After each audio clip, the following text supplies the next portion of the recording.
ప్రేక్షకులందరికీ నమస్కారాలు. ఈ చిన్న వీడియోలో మనం ఫ్రోజన్ షోల్డర్, ఇది సర్వసాధారణంగా షుగర్ పేషెంట్లలో ఎక్కువ చూస్తాం. మరి వయసులో 40 నుంచి 50 సంవత్సరాలు స్త్రీలలో ఎక్కువగా ఉంటుంది. ఇది ఎందుకు వస్తుందంటే చక్కెర శాతము, గ్లూకోజ్ లెవెల్ అన్కంట్రోల్ ఉండడం వల్ల లోపల సైనోవియల్ ఫ్లూయిడ్ గట్టిపడడం, ఆ క్యాప్సుల్లో ఫైబ్రోసిస్ వస్తుంది.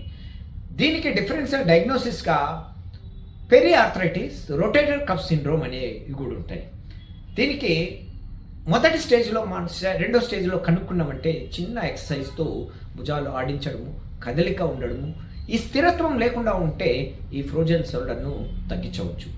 దీనికి ఆహార నియమాలతో పాటు పులుపు ఎక్కువగా తీసుకోకుండా ఉండడము, చక్కెర శాతాన్ని పూర్తిగా నియంత్రించాలా, వ్యాయామం చేయాలా, దాంతోపాటు హోమియోపతి మందులో శాంగిన్యూరియా, రూటా, లెడంపాల్, క్యూప్రమెట్, బ్రయోనియా అనే మందులు అద్భుతంగా పనిచేస్తాయి. ఇవి మీరు డాక్టర్ పర్యవేక్షణలో వాడండి. దీన్ని మొదట కనుక్కుంటే పూర్తిగా నివారించవచ్చు. నమస్కారాలు.